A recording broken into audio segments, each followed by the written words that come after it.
Hello and welcome to another episode of the Melbourne Athletic Development Podcast. Jack? How are you, John? Very good, mate.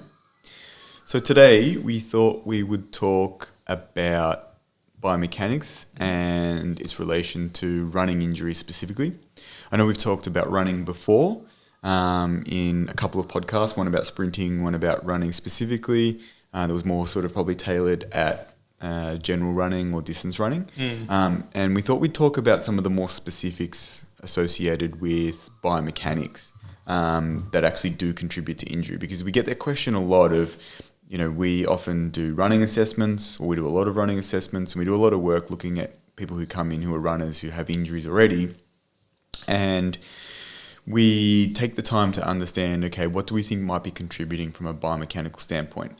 But I think there's some general ideas and some general rules to kind of look at, and there's also probably some opportunities to give people some, guidelines on how they can approach that. Yeah, and look, it's actually probably a good question to start with, but something that's clear is a lot of people develop or adopt quite poor running mechanics in general, and there's clearly better ways to run than others. But that's actually an interesting question to consider is, why don't we run more effectively naturally? Why isn't it just like a innate ability?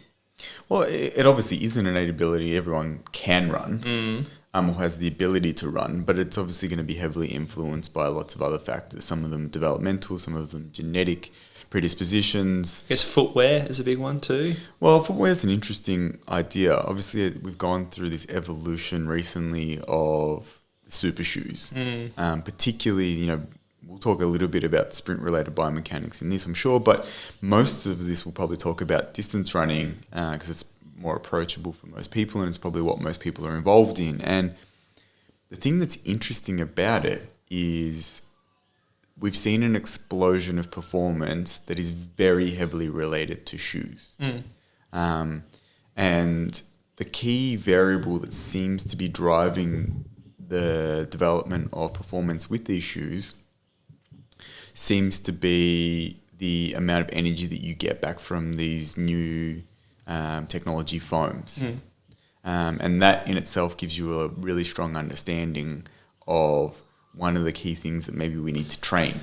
Yeah, absolutely. Well, I was thinking from the perspective too of having quite supported or cushioned shoes too, of how that impacts foot and ankle mechanics in particularly through development, and like even thinking from the standpoint of developing, say, foot and ankle strength and stiffness, and how that then has implications for how you run through. Well, it's quite funny you say that, because yesterday I saw a video of the Maasai warriors jumping up and down, and then another obviously someone from another country trying to actually do some of the jumping they were doing, and they were getting off the ground only 10 centimeters, and was that me? Yeah, it was probably one of us, wasn't it? But it was really interesting because clearly that's the cultural sort of practice that they have of that sort of jumping type dance movement that they do. Is it's so impressive, but two, it shows you that if you adopt certain behaviors, you will adapt, and as you said, you'll develop the ankle mechanics, the calf mechanics, the ability to be able to bounce off the ground really effectively. Well, there's actually a question, good place to start, because I think of, say,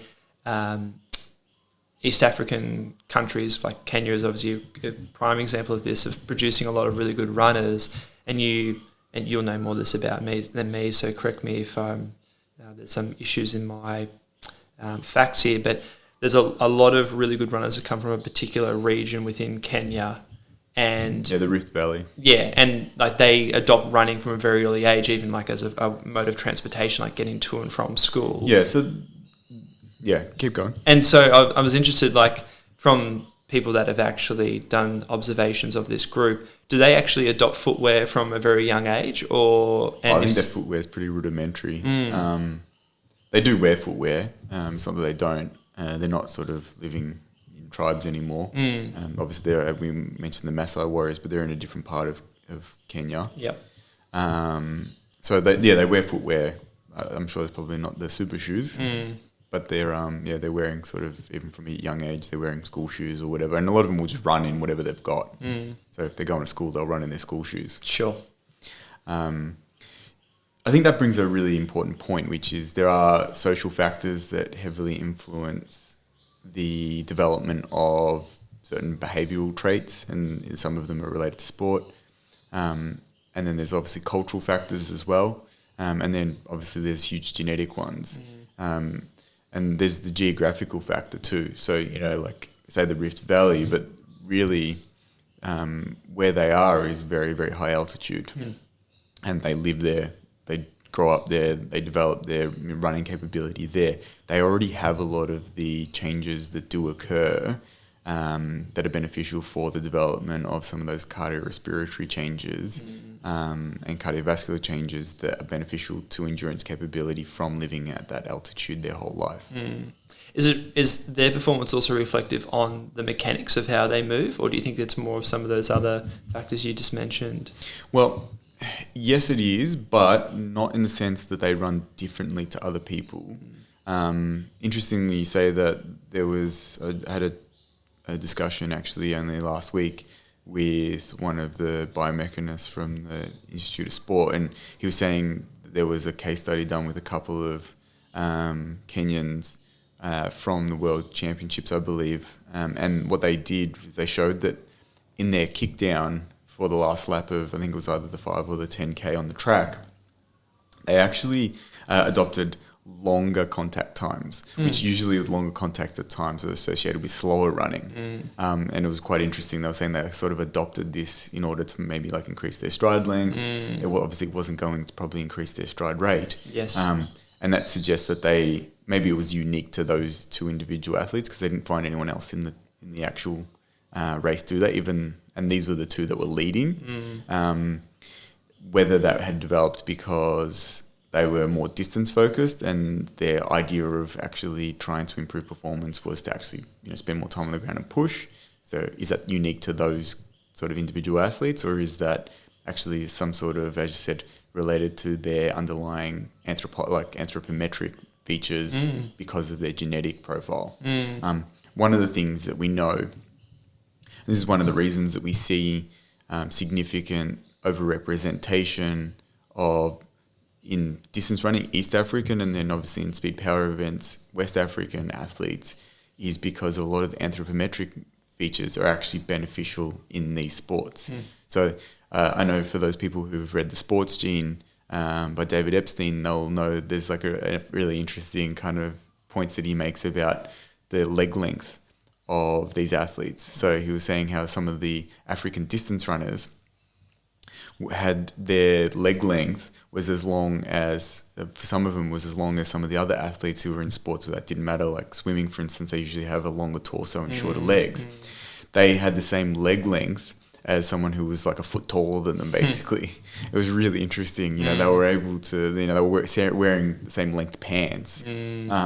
And that was, it's because their torso is really short, their legs are really long in comparison. Versus in other sports where it may be beneficial, say for swimming, to have a longer torso and longer arms and things like that rather than have longer legs. And those kind of features are built into the genetic makeup of those areas, and that's why you see an overrepresentation. They're actually designed in a way that is beneficial for that activity. It's just, in the book he also talks about the concept of like in basketball, one of the metrics that's actually useful in terms of anthropometrics is wingspan. I don't know, you've spoken about this because you follow a little bit of the NBA stuff of some of the players that, and actually, who was the example he gave of the guy who was playing center, but he was not that tall. However, his arm length was much greater. Do you remember that example? Well, there's quite a few of those people. But like, it's more the ratio is sometimes so disproportionate. They're still tall, so they might be 6'10", but their arm length is like 7'6" or something. Yeah, and so for that reason, they can actually play center versus a player who's 4, 5, 6 inches taller than them and actually be able to outperform them in the tap because they have the arm length to be able to support that. And also just the defensive advantage too. Like even for if you're a point guard and you're only 6'2", but you've got a 6'6" wingspan, your ability to be able to grab the ball. Over, yeah. Or no, also like if you're defending too, Oh, yeah. because in terms of being able to try to steal the ball from someone, it's probably quite misleading because,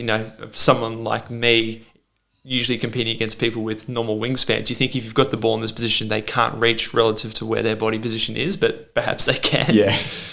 And I think those kind of features are some of the factors that we see biomechanical differences because they have very different anthropometric structures. And so a clear one, which is obvious to muscle physiology, is you see with, and it tends to be runners in general, so it's greater propensity in African, both East and West, but you do see it in obviously Caucasian or Asian athletes as well, who have particularly in the lower leg, very long Achilles tendon structure with quite a high, small muscle bulk of their gastrocnemius. Yeah. And the advantage that has for the amount of force that they can generate at the foot, particularly at very high rates of force development because of the stretch structures or the stretching of those structures around that foot, ankle, calf complex, means that they have a huge improvement in distance running for running economy. And in speed events, they have a huge improvement in their stiffness properties and the force that they can impart in really short periods of time. Yeah.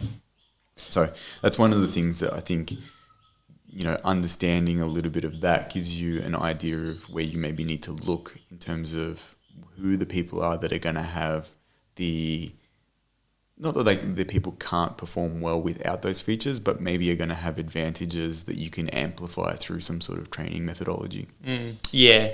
Do you think that gives you insight into people's potential ceiling too?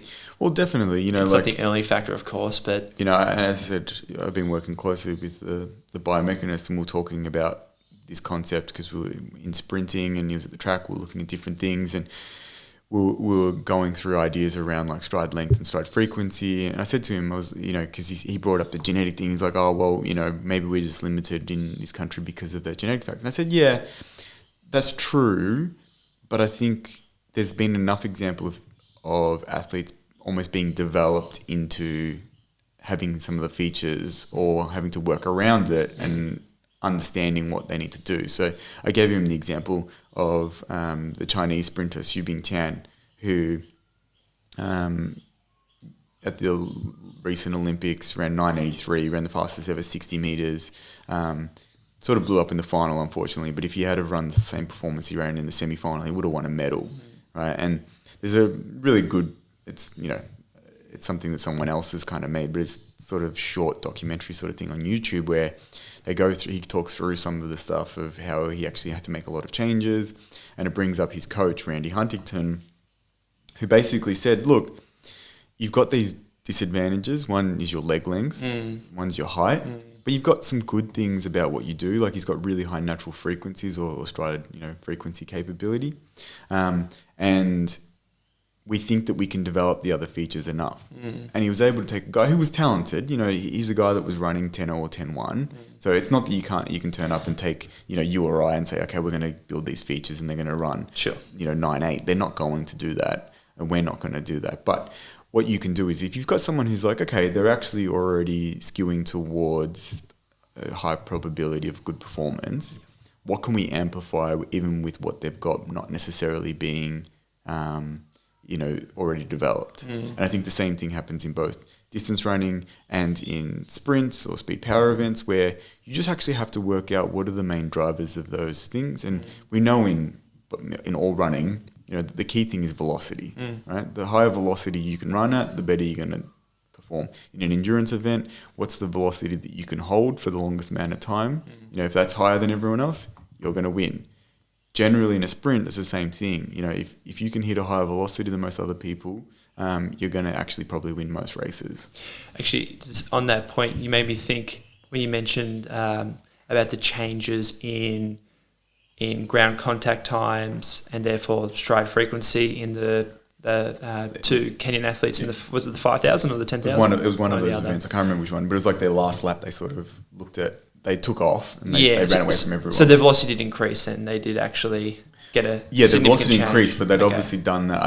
I didn't look at the data specifically, but I think the point we're making is they probably increased their stride length more than they increased their frequency. Yeah, yeah. And in order to do that, they spent more time on the ground to propel themselves. Which is kind of counterintuitive to how most people think about it. Okay, no, the point I was going to make is that reflective of how they've developed variability in their ability to produce force to be able to maintain a high output over a longer duration event? Because, one of those elements that's particularly associated with reducing injury is having complexity or variability in your movement patterns, but that's probably maybe more of an example of a particular strategy that they use to increase their velocity as opposed to having variability. Yeah, I'm not sure. The thing that I think it highlights, and as I said, the thing that you need to do is maximize velocity capability, whether it's endure that velocity or obviously just produce that velocity.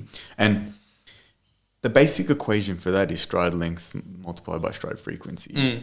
And the stride frequency is something that you can adapt. It does change. It's not something that may change too much. It's usually heavily related to your anthropometrics, because the longer your levers, the slower they're going to turn. That's why when Usain Bolt was, at his peak, the thing that people were surprised by was the frequencies that he could create being 6'5". Yeah.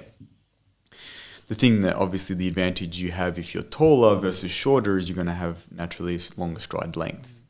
And we've spoken about this in our previous discussions on running, that usually that's a really basic ratio of your height, or more accurate is probably your leg length, but your height is usually a general idea for it. So in maximal sprints, you're looking at around, the elites are sort of around that 1.3 times their body height. Some are a little bit more, some are a little bit less. And in order to achieve similar velocities, they either turn up or turn down the frequency depending on whether that 1.3 is 1.35 or 1.25. And you see the men are slightly higher than the women, but there are some women who do have longer stride lengths comparative to their height. On that note, thinking about specific running parameters with regards to injury, do you think simple parameters like stride length and stride frequency are really important for injury, or do you think it's more related to more the spatio-temporal elements in terms of ankles and position? Well, sorry, I'm talking more in terms of not just in terms of the length or the frequency of your move, but the actual joint angle and positions and the positions that you make ground contact. Kinematic features. Yeah, so I think, all right, let's. It's good you brought that up, because let's define terms to start with. There's three factors really. There's other obviously things you can look at in biomechanics, but there's three major areas of biomechanics that I always talk to people about. The ones that have become really popular are kinematics, which is, as you said, joint positions and angles. So people now have gotten into the idea of understanding, okay, I can get the iPad out, I can get the video out, I can look at this. So this is where their knee is, this is how much joint angle their hips are dropping, or they're rotating through their trunk or whatever. So that starts to give you an idea of things in relation to each other and the different angles, your obliquative, say for instance, of your pelvis, or what's going on with that. The second part is the kinetics, which people have some understanding of now that it's becoming more popular to use technology. So we're looking there at forces and the different relations of force application, moments, accelerations. We're seeing those things. And the technology, we'll talk about it probably when we get a little bit further in, about the idea of, okay, how do we measure these things? And the third part is what you mentioned, is the spatiotemporal features, which is the things like contact time, flight time, stride length, stride frequency.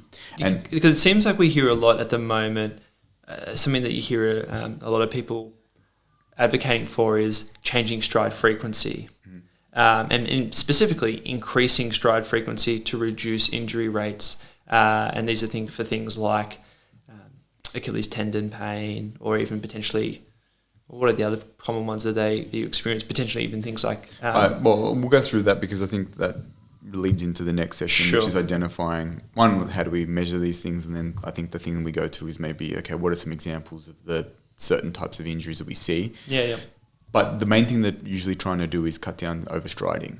Right, so typically one of the things that leads to a lot of injury presentations is people who they are probably striding further than what their capability to do so is, and that may be for a few different factors.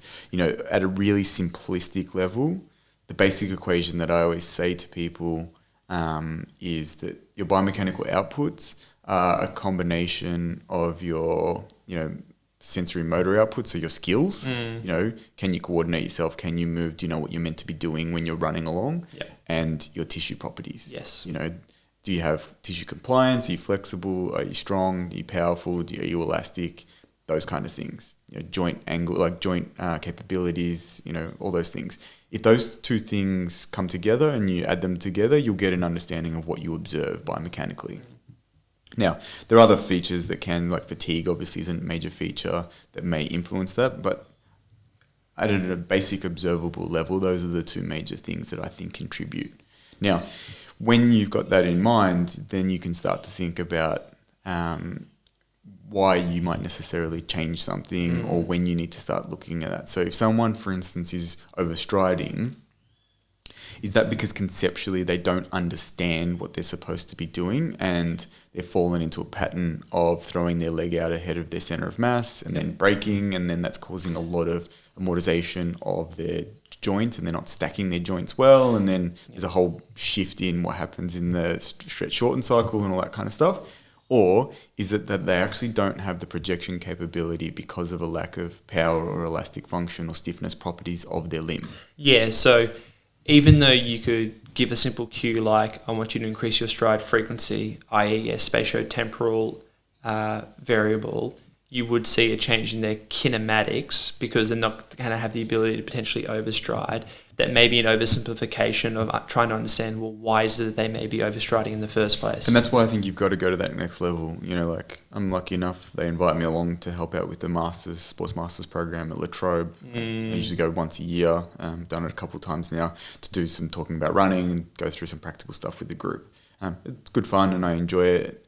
But one of the things, someone brought this up and they said, I've seen the recommendations for this and I think it's useful. I said, okay, what do you think is the effect on the actual running economy of that athlete? What do you think is the effect on their performance? And, how do you think that their actual race result or their running result will go if you increase their frequency significantly? Yeah. And they said, I didn't think about that. I said, you need to understand that you've got to put this in the context of, you've got two aims, I think, when you're trying to work with people on biomechanics. One is to obviously hopefully reduce injury risk and or potentially manage an injury that's currently come up and you're trying to change that in a positive manner. The second thing is to try and improve performance, right? And you can't rob Peter to pay Paul. You can't say, I'm going to make them run really slow because they're turning over and going up and down on the spot, but they're not getting injured, so that's worth it. Yeah, and I think what you're highlighting here too is when you identify a problem, it's good to use that framework of thinking about the spatiotemporal components, the kinetic and the kinematic components, and think about, well, how do I try and quantify or determine each of these subsystems, well, not subsystems, they're all very interconnected, obviously, but again, try to identify what are the key modulators that are associated with the particular pattern that someone assumes, because that may be related to changing things like stride length or frequency, that may be related to kinematics, that may be related to just the actual overall tissue capacity or properties of that person, and probably more often than not, it's a combination of the three because they're going to influence each other. So I think that's perfect because I think what this allows us now to do is talk about how do we measure those things. Yeah. So I think if you're looking at each of those features, if we start with, say, kinematics, I think the most common one for people to use is, say, 2D video, right? And it's become a lot more popular because there's now a lot of programs, a lot of applications that are accessible on, your mobile phone, on tablet, and there's a number of things applications you can use on your computer as well. So that's probably the key one. And I think my recommendation to people generally is that's a really good starting point. Actually get an understanding of what's happening in relation to the different, positions of the body, different distances, what's going on with those things, right? That's going to give you a lot of information. It gives you some of the spatiotemporal features, and it's also gives you opportunity to explore those, and it gives you the opportunity to explore some of the kinematic features. Yeah. Obviously, if you want to go up in levels of, acuity, you would go to something like 3D analysis, which, these days is getting easier with AI. You know, I know companies like ViewMotion, for instance, are starting to put AI constructs on vision that's taken from 2D video. Yes. OpenPose is another one that, you know, has developed a lot of that technology to be able to not have to use markers. But people would remember, for instance, Vicon systems that had the specific markers that would give you know, researchers, particularly usually in a research setting, the opportunity to see, okay, what's this joint doing in relation to the XYZ axis? Like, what's actually happening there? So those features there are really valuable in giving you that general idea and general view. The big thing that I would recommend with it is take views from different positions. So side on is the most common that people take, but take some from the front, take them from the back. If there's opportunity, people talk about doing it even from the top. It's a bit hard to do, I think, for most people in most settings. Maybe not so much. People use a lot of drones for videoing, even training and things like that. And you get an idea of what's happening in lots of different planes. You get the opportunity to see sagittal plane, frontal and transverse planes. And that's interesting in itself. So once you've got that, that gives you an idea of, okay, are the movements that I'm seeing in relation to other parts of that body actually happening in some sort of uniform and congruent fashion? Because if they're not, that it starts to become alarm bells, right? And we see typically where one joint or one area of tissue is actually going through, say, more range or more stress or more velocity than another area. Typically, you get an accumulation or an overemphasis of stress, you know, particularly biomechanical stress in that area. So an example I would give, we'll talk more about specific injuries in a moment, but an example I would give is, you know, people who tend to develop ITB pain, right? So iliotibial band pain, runner's knee in distance running, tend to have two key features that they often have kinematically. They have an increase in the amount of knee flexion at mid-stance, right? And they tend to have a step width decrease, meaning they have a greater, say, Q angle, or, you know, people talk about like, you know, adduction of the hip, right? So typically, if you see those two features, they are common contributors, common kinematic, and one's a spatiotemporal feature and step width itself, but common features that come up with the development of, say, lateral knee pain with ITB type irritation. And that's really observable very simply from looking at video, even 2D video from the side and from the front. And you see that, you can actually get an idea of like, okay, there's something that I can maybe address here if they're developing this kind of pain. Now, you need to look at, again, is it the skill component? Is it that they actually have tissue capability issues where they're coming into a lot of hip adduction or their knees flexing more than what you would expect and yielding more than you expect because they actually don't have some of the strength properties or the power properties to be able to absorb, or eccentric strength properties to absorb that effectively and not lose too much of that joint, not have too much of that joint range occurring through that mid stance. So that's one thing that you could sort of look at it. In terms of looking at some of those, before I move on, actually, in terms of video, I really recommend most phones now and most tablets, you can get at least 60 to 120 frames per second. Try and take it at a higher frame rate. You'll get more idea of what's going on. And if you have programs like one that I use quite often, transferring from my phone to the computer is Kinovia. It's an open source software for biomechanical analysis. If you take enough, if your frame rate is high enough, you can actually do even some of the spatiotemporal features we'll talk about in a second. That like stride length and stride frequency, you can actually do those calculations pretty easily because you actually have a relatively accurate view on it. And that's actually how things like ViewMotion are starting to get those features because they're actually recognizing, okay, the foot's on the ground now. Okay, now it's off the ground. They time that feature, do some basic mathematics and go, okay, this is what their stride frequency currently is. So the second feature obviously is kinetics, and that's obviously the forces. Now, typically that was something that was always measured more in the lab. We're seeing, force plates becoming more popular, so it's something that people are able to do. I still don't know of too many places that have open access to, say, like overground force plates. A lot of them are instrumented treadmills. There are places that obviously do have the force plates, but not over an extended distance.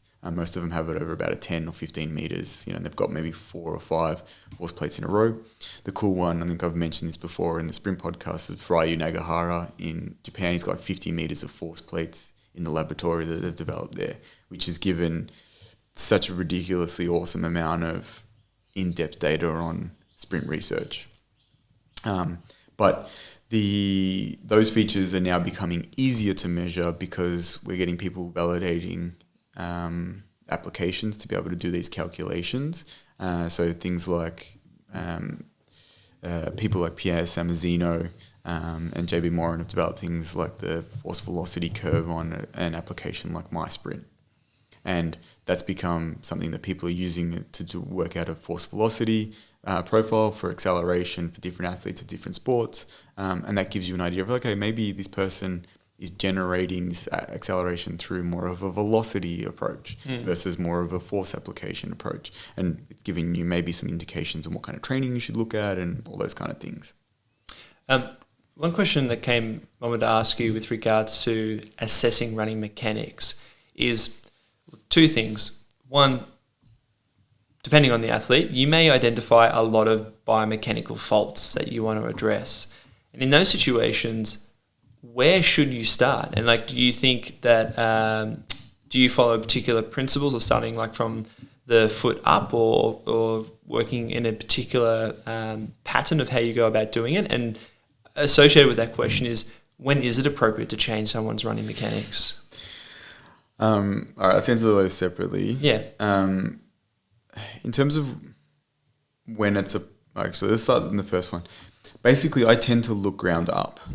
All right, and that's mainly because the things that happen on the ground tend to have more influence on what's happening in the air than the things that happen in the air influencing what happens on the ground. Now, it's not to say that they don't both influence, and you shouldn't necessarily be doing work to facilitate skill acquisition and improvement across both. Well, imagine there are cases, like exceptions of, let's say someone's broken their arm and it's affected their upper limb mechanics. That can have implications for the lower limb mechanics where you might be working from the top down. But yeah, that's totally probably an exception to the rule. Yeah. But generally I work ground up, but it doesn't mean I'm not looking at pelvis, spine, trunk, torso, arms, shoulder, what's happening at the head, all those kind of things. You're looking at those, but I usually go ground up. I'm trying to look at the idea of, okay, where is this foot landing in relation to the center of mass?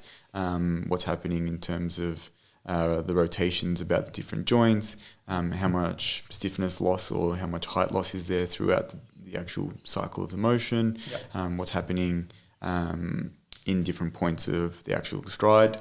And I'm trying to work out, okay, if they are able to carry out these features from the ground, what does that mean for what's happening in the air? And then obviously the sequence of what happens in a consequent step and all those kind of things. Again, an overgeneralization, but do you think it's fair to say that poor foot ankle mechanics is where you get the most energy leakage, and so you're going to get compensation further up the chain to accommodate for that if you have poor foot ankle mechanics? Yeah, I would say so. I don't have the exact data to back that up. I have looked at some research at some of the ideas of like what happens with that, but generally you do tend to see that what happens through the foot and ankle tends to go up the chain. And we'll get onto it, but it's one of the features that I think is where you can probably make a lot of changes that are beneficial without necessarily doing a hell of a lot to change someone's overall sort of style or shape of what they do. Yep. Because you ask the question, when should you change it? And I think generally there's kind of probably two reasons to change something. One is, and we're obviously talking about injuries, if someone's having an injury and there's a clear biomechanical, structural overload that you're seeing, where, as we said before about, say, like the ITB, you can see that they're really dropping their height through their knee, and it's maybe even more emphasized on one side as they step on that side, and they say like very big or very small, for instance, stride width, then in the presence of injury, I think the opportunity is there for you to explore making some alterations. Now, those alterations may not be large, and we've spoken a lot about safe to fail experiments. What are small alterations that you can make that are not going to affect performance negatively, and or potentially are beneficial to performance, and are potentially going to have effect on changing running mechanics in a beneficial way for the injury. So in that example, I would talk to people about something really simple. If you're actually on the track, or even they're running around a football, surface of a football pitch or soccer pitch or something like that, actually saying to them, okay, I want you to run on the line, and I want you to take note of where your foot lands with each foot in relation to that line. Now, I don't want you to be on either side of the line, but I want the inside edge of your foot to be touching, say, the outer third of that line or something like that. Yep. And so it kind of keeps enough space. If they go, oh no, I step in the middle of the line every time, it's like, okay, well, that step width is too narrow. I want you to be sort of on the outer edge of it and see whether that has an effect. So it's stuff like that. And then the other big one that, as I said, is where you see something that maybe hasn't turned into a pathological problem, but it's starting to shift towards an area where you think it's outside.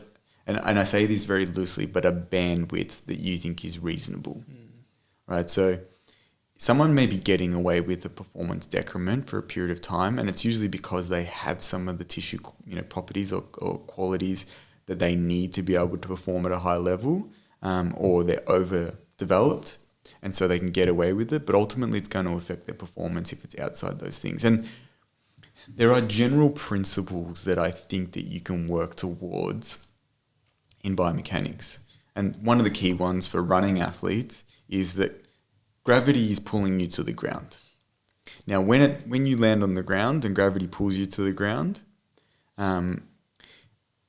are you doing that in a relatively controlled and sequenced and congruent fashion, or are you doing that in an unsequenced, uncontrolled, non-congruent fashion? Because if you see all of a sudden, their hips really drop, and that means that the knee's really flexed, but the ankle doesn't move at all, or they're having a lot of rotation on one side in their trunk or shoulder or something like that, that starts to open up the idea of, okay, that's not very congruent.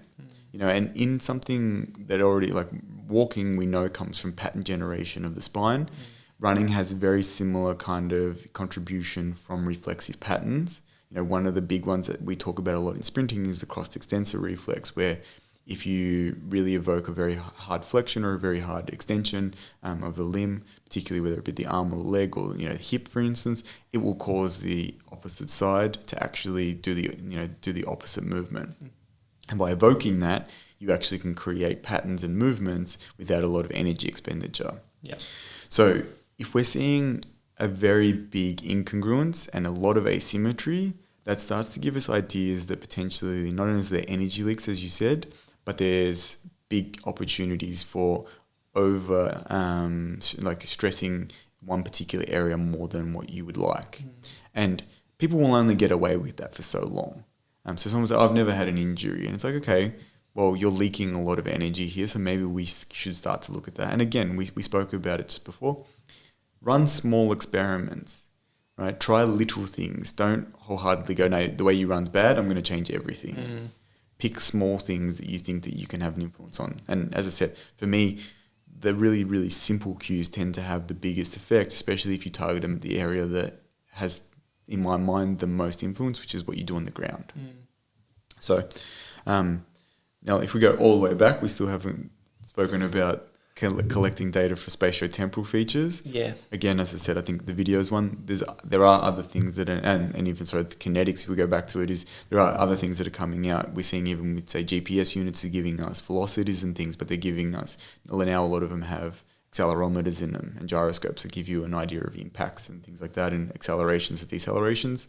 The same thing is with, it's become really popular to have these IMUs, the inertial moment units, that give you an idea of the accelerations that happen in those three different planes of motion, to get at least conceptually what's happening with that body and that person as they move.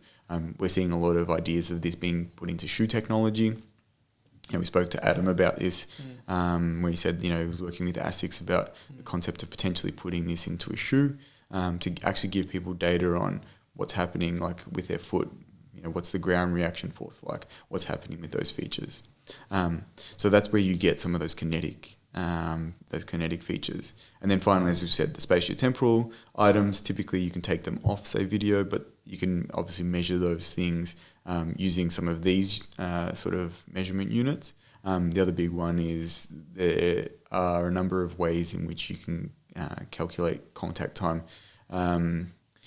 One, as it's becoming more popular, is things like AI, but a major one is actually there's a number of different technologies that will actually pick up on those features. So we mentioned there's force plates, but there's one called OptoJump that actually it's quite expensive, but it actually allows you to take really, really accurate readings of someone's flight time, contact time, and give you an idea of like the velocity that they're moving at and all those kind of things. Talking about running mechanics and talking about these different variables, do we need to look at running mechanics differently based on the particular athlete and the sport that they do, like in terms of a field athlete versus a sprinter versus a distance runner? Or do you think there's some similar principles that can apply across the board to all these different types of sports? There's similar principles. So I think that that's one of the mistakes that people make. And the reason that I say that is, now there are unique individuals where you have to consider the different variables, like we mentioned before about anthropometrics. But essentially you're trying to achieve the same thing. And what you're trying to achieve is you're trying to propel yourself through space in, we've spoken about this before, but, the definition of running is, the ability to propel yourself through space continuously, whether it's at a very high velocity or, endure a particular velocity, in a movement that is highly coordinated and unstable in nature. So it requires the skill to be able to do that, and it requires you to be able to continue that. And the things that typically, once you start running, the two things that usually slow you down, one, obviously there's the gravitational force, there's wind resistance, and there's energy or fatigue that are going to play the factors in why you actually slow down or stop. Yeah. So as long as you understand that those things are pretty, central structures, they're not going to change, and the physics isn't probably going to change unless, you go into a black hole or something like that. You actually need to abide by those principles. So I think that gives you confidence when you're observing these things, because it gives you an opportunity to say, well, there are certain key principles that if I stick to, I can't really go too wrong. And that's why when you're observing running and you're, say, assessing someone for injury, it becomes really very obvious why someone develops an injury from a biomechanical standpoint. Yeah, okay. And that's why, like, if you assess those things and they're not really too far outside those bandwidths, then the likely contribution is not high, unless you have someone who's, and this is the differentiation, I think, between, distance injuries and high velocity injuries, is obviously the magnitude of the forces is very different. And I'm about to say, so with field sports, depending where they fit on that spectrum is going to be reflective of the type of running related injuries that they get, whether they're more on that distance end or more on that speed power end. Going on to injuries, I think that's where we can kind of start to look at it. If you say, okay, well, we know in distance related injuries, because the magnitude of the forces that you're experiencing, from a biomechanical standpoint, are lower. Typically, it means you don't get acute failure. And when I say acute failure, you don't get muscle strain type injuries. You don't get tendon ruptures. You don't get these kind of injuries that we see in high velocity sports. Which is actually kind of interesting in a way, because it's not like the ground reaction forces are low. They may be relatively lower to sprinting, but they're still magnitudes higher than, say, body weight. Yes, but they're half. Yeah, no. Sometimes more. Sure. Sometimes less than half. So you think if you double, a force application, it's probably going to have an effect. Yeah, of course. But it's still an interesting thing to consider that the magnitudes of forces are still very high, even though they're still relatively quite lower compared to sprinting. And I just think, actually the limb velocities are so much lower, and they're not, they are significantly lower. It takes away particularly a lot of the issues that you see with the muscular tendinous unit and the properties that it needs to have to be able to support those kind of velocities. We've spoken before about the work of, say, Keith Barr, and his concepts around, what the function of the tendon is at different types of activities, versus, isometric versus eccentric versus concentric, and at different velocities. Yeah. We know that the tendon has to act in a particular way at a very high velocity compared to at a very low velocity. And even the actual muscle tendon complex we're talking about, of say, like thinking of a good example is like tibialis anterior versus the calf Achilles complex, where tibialis anterior is seen much more as positional because it's trying to maintain a certain joint angle, where the Achilles is much more related to about propulsion. Energy, and obviously energy storage and release. So I think those things give you, as I said, they give you confidence to be able to look at something and go, this is, what I'm looking for. And that's why, like, for instance, small variations in how someone, say, does a high intensity activity may lead to some sort of acute failure still reasonably easily. Whereas and this is the caveat, we've spoken about stress, stress life curves before. Yeah, yep. Which is, if you have very high magnitude stress, you don't need many cycles of that stress in order for something to actually fail. And then vice versa, if you're looking at something like endurance running, you can actually have something that isn't, perfectly symmetrical, congruent in terms of someone's kinematics, but until you do a certain volume of training, you don't necessarily see an injury develop. And if that develops, it's usually an overuse injury. It's a degradation of a tendon structure. It's a, irritation to a joint or an irritation to a retinaculum, or some sort of myotendinous structure, or it's the development of bone stress in particular is a very common one. So actually, with that in mind, do you think it's a fair statement to make that the bandwidth that you can get away with a certain running mechanics is also dependent at the speed at which you move? So if you're a distance runner, you probably can have a bit more bandwidth with how you run and potentially not have negative implications to an injury versus, say, a sprinter, particularly if you're a good sprinter who can actually reach some pretty fast speeds. Your ability to go outside a certain bandwidth in your running mechanics really significantly increases your susceptibility to injury. Yes. And the thing is, sprint performance is self-selecting in that sense because mechanics will limit how fast you can actually go. So if you can't actually get good mechanics, not only will you get injured, but you will also not run very fast. Yeah. So you will be self-selected out of that task. Whereas within distance running, you can have people with very poor mechanics because the thing that's limiting them is not their maximal velocity. It's their ability to maintain a particular velocity that's competitive. Yeah. So if they can develop and they over-index on their endurance capabilities, they can often get away with, as you said, a more variable running mechanics. That's why distance runners in particular tend to struggle to understand the concept that they need to work on running mechanics. Most of them have very little understanding of running mechanics, and most of them, it's getting a lot better, which is great. And there are a lot more coaches that are getting interested in it, but there are a lot of them that don't work on this stuff at all. And they just say, well, you just need to run more. You just need to do more reps. Yep. We just need to get you fitter. We just need to push these entities in your training, and that will make the effect. Where you could probably change some of their running mechanics to improve performance quite significantly without actually doing any endurance training, without even shifting some of the measures of your running economy from a energetic standpoint. Speaking of changing mechanics, we talked a little bit about when you should and when you shouldn't, but the other thing too is how much you should change it.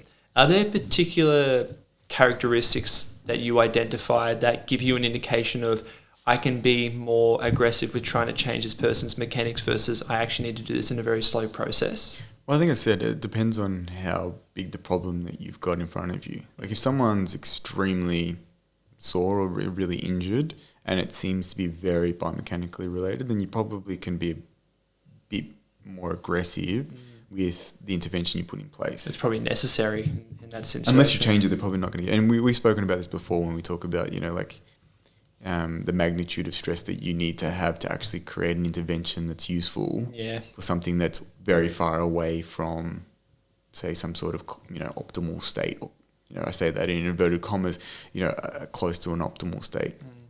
And so because the principles of biomechanics are based on the physical laws, there is a closer to optimal state than maybe some other things that have much more complex kind of underpinnings.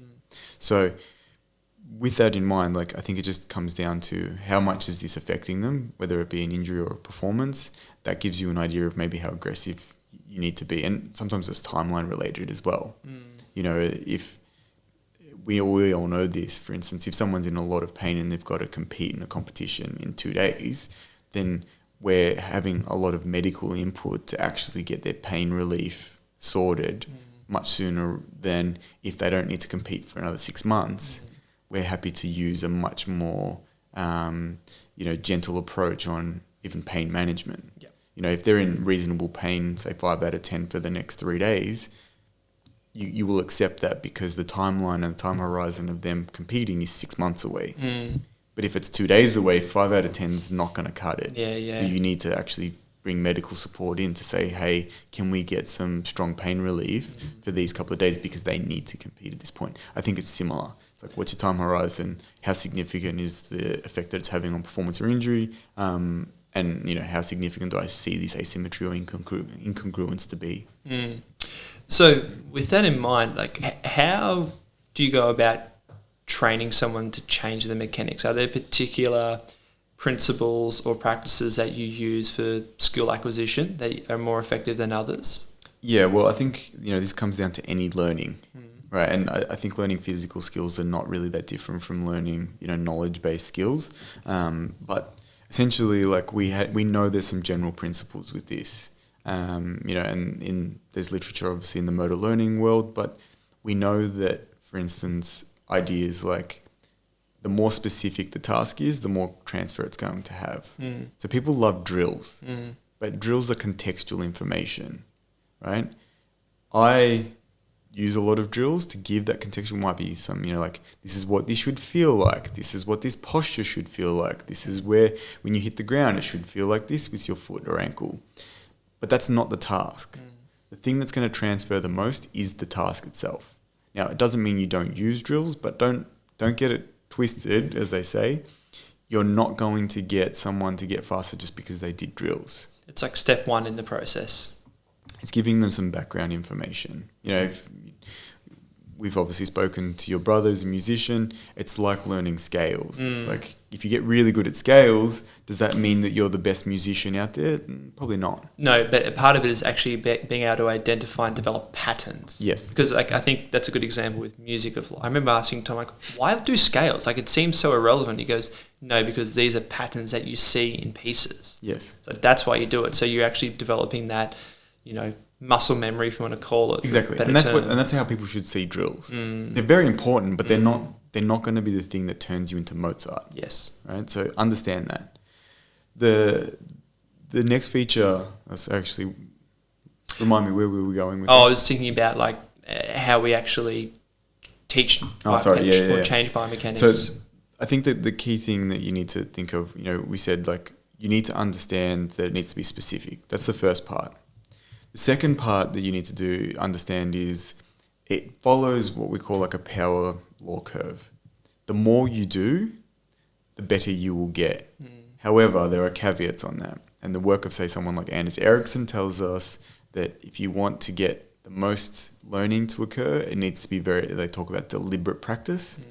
And deliberate practice for most people, I don't know that most of us are used to what that is, but it's where you're doing the task, you're getting feedback, you're then using that to constructively input back into what you're doing with the continued practice, and you're doing that over and over and over and over and over again. It's the reason why, if you are a runner, you should have a coach watching what you do. Yes, it's not just about going through the actual physical motions, but also then the cognitive analysis and input, both from yourself but also other people. And there is a psychological challenge with this, because deliberate practice is actually psychologically very challenging. You never feel like you're on top of something because you're always moving the goalposts. The moment you get something, you try to push them a little bit further, a little bit further, a little bit further, because what you're trying to do is continuously develop that skill to a higher level of understanding or higher level of proficiency or automaticity. As you said, it's like getting those patterns to be as close to automatically generated. So you're trying to push that. So it needs to be specific. you need to do as much of it as you can, and you need to make sure that when you practice it, it's very deliberate in how you do it and it's constructive. You're getting feedback. Now, if you put that in context, the thing that we know as well from the motor learning research is that distributed practice is more effective than mass practice. So what I mean by that is, rather than doing 17 hours of running mechanics drills, you're probably better to do 1 hour a day for the next 17 days, right? And most of us know that if you're learning anything, you're better off to do an hour a day than to do 10 hours in one day and then not look at it again for the next 10 days. Yep. Right? So that's obviously, there's cognitive factors that are associated with that, with laying down memory and laying down the connections between those neural circuits and different parts of your brain and how that all fits together. But it's important to actually break that up. And even if you're doing a lot in one day, it's intelligent to take breaks, to give yourself the opportunity to break that up. And then I think the things that you need to think about from the other principles of how you're going to teach that is, okay, what kind of environment am I creating for that individual? So, I'm sure there's probably teachers listening to that laughing because I'm talking about ideas around pedagogy now. And what you want to look at with this is, okay, what kind of learning do I want? Do I want implicit or an explicit learning? And we spoke about this on a running podcast not that long ago. But, implicit learning is the type of learning where you're not necessarily understanding how it's coming about. You're implicitly understanding those features. It's not necessarily having to be explained to you. You're exploring the environment, whether that be a certain task, whether it be a game, whether it be some sort of environment that's been created for you to explore, and you're picking up on that and then being able to use that in your skill. Almost like internal feedback. Yes. Then there's obviously explicit learning where, it's what we call like that declarative learning. Someone's actually physically telling you, do this, try this, explore this. Now, what we know is that generally implicit learning creates better long-term adaptation for skill acquisition, right? But it's not that explicit learning is not valuable. So don't think that you can't use explicit learning, but you often see very high-level coaches, for instance, not say very much. And people think, well, why aren't they doing anything? Are they not doing their job? But what they're actually allowing is for that implicit learning environment to be created for that athlete. So essentially you're really allowing them to problem solve effectively. They're not relying on the external input from you or another person for that. Yeah. And one of the ways in which you can do and set up this implicit learning, like I would say explicit learning is very much that sort of instructional type learning. It might be a demonstration, then an instruction, then feedback, and then you just rinse and repeat. Yep. Now, it's not to say that's not effective. It can be very effective. And particularly for beginners, it might be the way in which you need to actually give them, as you said, some of that foundational information, develop some of those even patterns of understanding. The next part is, with implicit learning, is to try and create environments. So a lot of the things, one of the ones that's become really popular is constraints-based learning. Right? And constraints-based learning is providing obstacles for people to have to try and solve problems in their physical space, in this example, to be able to come up with motor solutions. So in running, one of the key ones that we talk about a lot, say if someone is overstriding, is to potentially use things like wicket drills. A lot of people have seen that with mini hurdles or cones, to give them an indication of, okay, for my height, what should my stride length approximately be? And they can use that visual cue and run over the cones or hurdles to be able to do that. And that gives them that feedback, as you said, that internal feedback to be able to do so. So those are kind of some of the features you do. Now, you mentioned internal and external feedback before. That's obviously related to the instructions that you're giving someone. I know we've mentioned this at different times in different podcasts, but internal feedback being feedback around what actually they're doing with their body and internal to their movement or their anatomy itself, and then external feedback being external to their body. So an example of each would be if someone's running along and you say, okay, move your foot here, or in this direction, or lift your toes or whatever it is, versus, I want you to bounce off the ground, or I want you to push the ground away from you, or I want you to shift towards the sky when you bounce off the ground, something like that. So you're giving them an external kind of focus. And what the research tends to show is that in less experienced athletes, external cueing works much better than internal cueing. There does seem to be a bit of a crossover that occurs that as someone gets more experience, particularly if they have anatomical knowledge, that a combination of both probably works just as well. Yeah, I think part of that too is your focus. Is it your focus on a particular region, or is it global output? Yes. Because I think that's the other thing, because, think of someone like myself who has very little running ability. You could give me external cues and I would try to find a strategy to maximize output based on my tissue capacity and so on. But there may be clear issues of you've got really poor ankle stiffness. So there are going to be many times where I need you to focus on this particular element of your foot.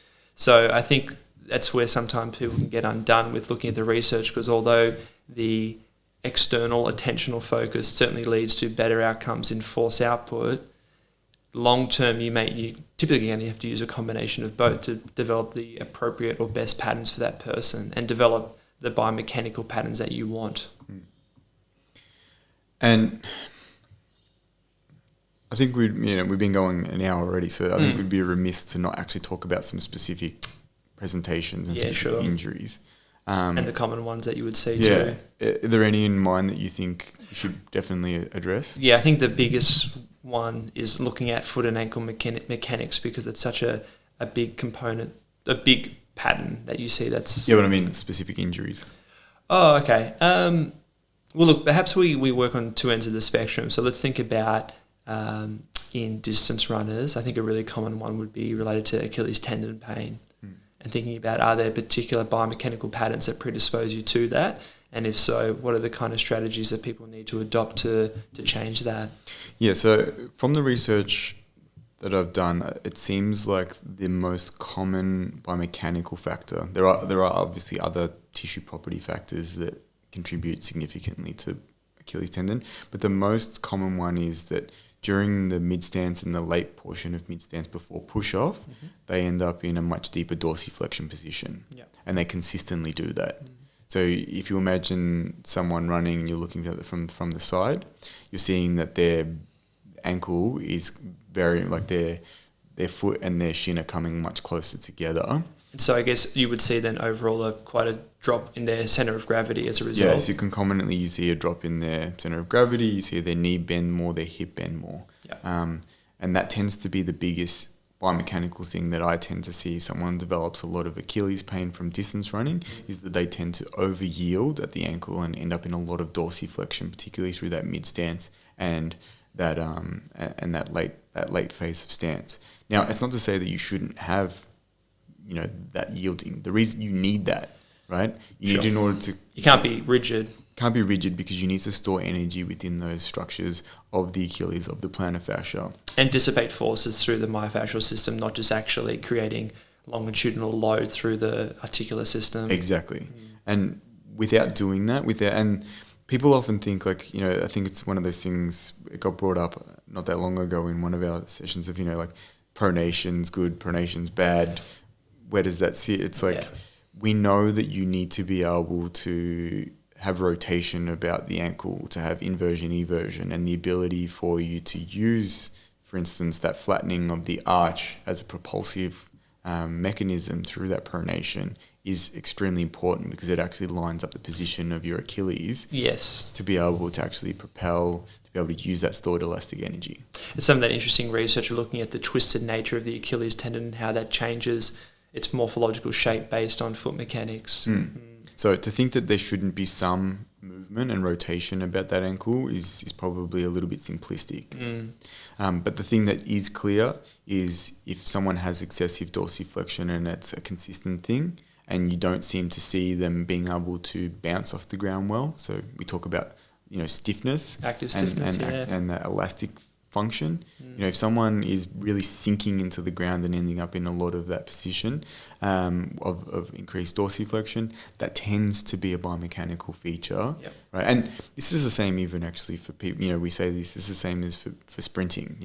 Sprinters who develop Achilles pain, which is very common, are the ones who really collapse through their ankle, leak a lot of energy for performance, and end up in a really heavily dorsiflex position through that mid-stance phase. And so this is also probably a good example where here's a common biomechanical pattern associated with this pathology, but in terms of how you address that, it comes back to that same framework we talked about before in terms of looking at the spatiotemporal components, the kinematic, the kinetic components, because the strategy or strategies that you implement are probably going to vary from person to person. Yeah, like everyone knows, particularly, or not everyone knows, but particularly with something like Achilles, like most of us are going to try and look at some of the tissue properties. We're going to try and look at, okay, do they have strength capability? Do they have endurance capability? Do they have the ability to bounce and jump, and have a look at measures like their reactive strength ratio or reactive strength index to get an idea of like, okay, can they actually use these things?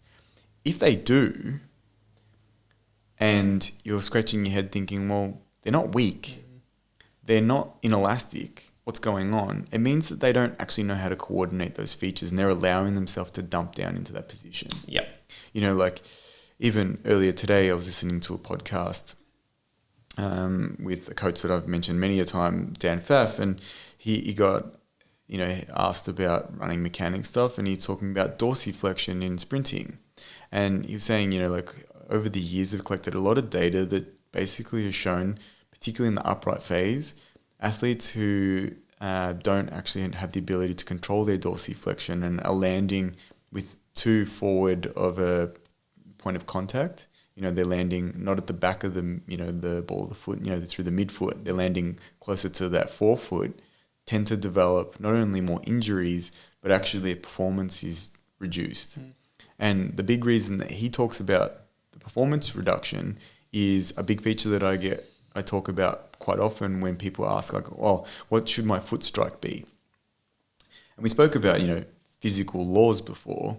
There are some, you know, biological ones that are also interesting to put into pieces with this. So, you know, you mentioned before the distribution of the ground reaction forces across the different, you know, myofascial networks. And if you are to cut down the point of contact, you're therefore concentrating the force application through a much smaller surface area, which actually means you're often getting an uneven distribution of that force across that myofascial network. And that in itself can be a major factor for the development of overuse in particular areas. So the instruction that I typically give a lot of people, which they probably think is weird, is particularly for distance runners, is like, just put your whole foot on the ground. Don't try to be landing on your rear foot or your midfoot or your forefoot. Actually, just put the whole thing down. And from a really, really basic fundamental engineering physical laws perspective, the greater the surface area, the easier it is to view to distribute those forces across more tissue. And that's going to create a better foundation for you to be able to actually do that. Yeah, and I think that highlights a point too, that if you want to maintain performance at a high level, ground reaction forces are going to be high. Yeah. It's not like you can defy physical laws. And I think that's probably... We know that the energy doesn't get, you know, removed. It's not destroyed, as they say. Yeah, exactly. It has to go somewhere. Well, I think that's probably one of the perhaps limitations, although it may have application at times, is an increase in just, say, stride frequency, which typically is going to reduce your stride length, is going to lead to a smaller ground reaction force. But there's two elements to that of, one, implications on performance, because we need to use that ground reaction force to propel ourselves forward. But then also, even if the magnitude of force is going down, the cycle is actually going up. So the reality is the combination or accumulation of forces may create changes in that injury profile, as long as it's not actually reducing performance to a detrimental state. Yeah, so yeah, you're 100% right. So those are, I think, are the features that are major contributors to the development of that calf, Achilles, and even foot. You know, like a lot of bone stress stuff in the feet tends to be related to a very similar sort of feature. Well, perhaps for the next one, instead of thinking a particular pathology, perhaps a particular biomechanical pattern of overstriding, because that's obviously a very common thing that's seen too as well. Yeah, so overstriding obviously is common. And one of the things that... So actually probably worth even just defining what that is, because I think it's probably a good starting point. Well, I think overstriding is... And it's hard... I actually don't have a really good definition for you in terms of quantifying it. Basically, it's any point in which someone is landing at a significant distance ahead of their centre of mass. Yes. would be considered overstriding. I think the easiest way to define it from a quantifiable standpoint is in steady state running, and I say steady state, that can either be maximal steady state or say an endurance event where you're not trying to get faster, you're just running along at the same speed, or you're going as fast as you can and your state is uniform, there's no acceleration or deceleration, which doesn't, we won't get into the technicalities of that. The thing that is usually a consideration for overstriding is where your shank angle, so the angle at your knee in relation to the ground, is not vertical. Any time in which you're doing that, you're actually effectively overstriding. And so essentially the point of contact is in front of the center of gravity, which you think about force vectors, creates that braking force as you described before. Yeah, so if you're creating a braking force at the point of contact, right, then you are overstriding. Yep. Right, so I think that's probably, I haven't looked into this, but that's probably the definition of it. So if someone is doing that, you've got two options, right? You're either, as you said, you're effectively going to change their skill set of what they do in the air so that they reposition their limbs quick enough to be able to then project their center of mass further forward, and therefore if they put their leg down, it's actually the same, the stride length hasn't changed, but the distance is the same, and they're able to put it down with a vertical shin. Or you can instruct them and develop the skills for them to actually land with a vertical shin, right? And it's some of that may have to do with repositioning, but it's sometimes got to do with the force application, giving them a little bit more time in the air to reposition. And that's one of the common things that we see is at faster running speeds, flight time increases and the vertical forces remain high. And the reason the vertical forces are high is you need time to reposition your limbs effectively. Now, they don't want to be too high where you're just bouncing and then staying in the air forever. But typically you're trying to give yourself an opportunity to reposition your limb so that you've got time to effectively then reapply that vertical force through that vertical shin angle. And if you don't have that shin angle vertical and you have a braking force, so you have then a decelerative force, and that probably means your center of mass is further forward, what ends up happening typically is we see an increase in that yielding that happens at the foot, knee and ankle because the forces are higher, right? Through that braking, there's more eccentric load that has to happen. And the reason that that increases is because as the distance away from the center of mass gets further forward, that front side distance, which is the distance between center of mass and where the point of contact is, you're increasing the lever length at which the tissues of, say, the lower limb need to be able to reduce the gravitational force. So if you really, and we all know this, if you stick your leg out really, really far and you try and land in that position, you'll sink and collapse straight away.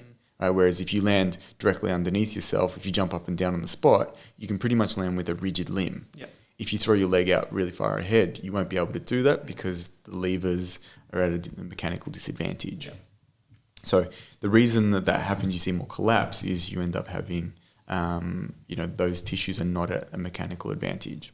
And for that reason, we see over-yielding. And over-yielding will present as too much movement at the ankle will probably give us overload through the foot, including whether that be the joint structure itself, the tendons around the foot and ankle. So peroneal tendons are common, tibialis posterior. Obviously, the plantar fascia also is a major one that tends to be heavily influenced too by the mechanics and the kinematics of the toes. If you have very poor movement and extension of the big toe, that can be a major factor for the development of plantar fascia pain. As we just spoke about before, you end up getting that over-yielding at the ankle leads to increased dorsiflexion, which will overload the tissues of the calf, Achilles, and those are the things that the reason that you're having the issue is you throw it out, you yield a lot, then you have to re-propel yourself. So it's actually asking that tissue to go under enormous amount of stretch at that really long position, have to store that energy and then try and use it from a long length to then, which is a mechanical disadvantage, to then try and re-propel the body. So it makes sense why it overloads. Yeah, you're actually starting to work the soft tissue system at angles and in lengths that it's actually not really designed to do, essentially. Then if we go up the chain, if we look at the knee, we see over-yielding at the knee, which can often be associated with overstriding, right? Because exactly what we spoke about with these levers. And we see the two major developments that we see usually are ITB pain or patellofemoral pain. Sometimes we will see tendon overload. but that tends to be a little bit more related to jumping sports. Yeah, exactly. We do see it sometimes. So those are the same thing. You know, if it's more in that frontal plane and that transverse plane, we see a little bit, you know, of an increase maybe in the ITB stuff. If it's more in that sagittal plane, it's usually a bit more of that patellofemoral type pain. But we know that obviously when you're yielding, you're not just yielding in one plane. It's a 360 degree, you know, movement. Three-dimensional, yeah. Yeah. So, and then at the hip, the thing that we tend to see is either, well, the big one that we tend to see is particularly in older and sometimes, you know, females, we see like gluteal tendinopathy development. But the other big one that we see with overstriding is the development of proximal hamstring tendinopathy, especially when people do have an overstriding pattern and they decide they're going to run hills or undulating surfaces, which means that there's also potentially a compressive component to that upper hamstring through that movement as well. Through the forward tilt of the trunk. Yep. Yeah. So overstriding leads to those kind of things. Yeah, okay. In a sprint athlete or an athlete that does, you know, sprints as part of their, say, field sport, the thing that you tend to get with overstriding typically is hamstring strains. That tends to be the most common presentation. And again, it's as we said, you're asking the posterior structures of the leg, i.e. the hamstring, to be able to have to absorb, store, release a large amount of energy from a mechanical disadvantaged position. You're literally putting more strain through the hamstring. Yeah. And that's where you're most susceptible to soft tissue injuries. Yeah. Is there any others that you wanted to go through that are common presentations that, you know, we've spoken about Achilles, we've spoken about overstriding and how that maybe potentially influences bone stress or... Yeah, I think we've talked a little bit about other elements too when we think about, say, ITB syndrome. So I think we're highlighting some of the key ones there. So, you know, given that we've been going now for almost an hour 20, we should probably wrap it up. Yeah.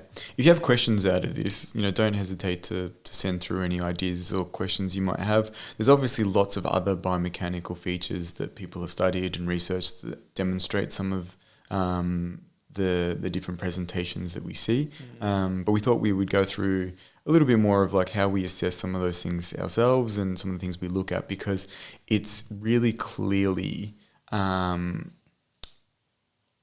obvious to us that you can use basic principles to observe, collect, assess, and then make some changes. Thank you very much for joining us.